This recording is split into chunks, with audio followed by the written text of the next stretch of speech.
The millet man of India doctor Khadarvalli சொல்கிற 5 positive millets: foxtail millet, barnyard millet, kodo millet, little millet, brown top millet.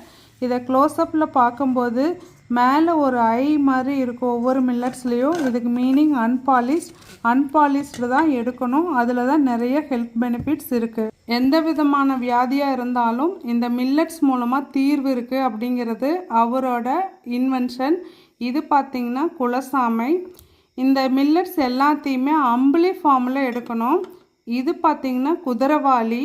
இந்த வீடியோவோட ஆரம்பத்தில் அவர் மில்லட்ஸை எப்படி வகைப்படுத்துகிறாரு அப்படிங்கிறத தெளிவாக தெரியும். இது சாமை.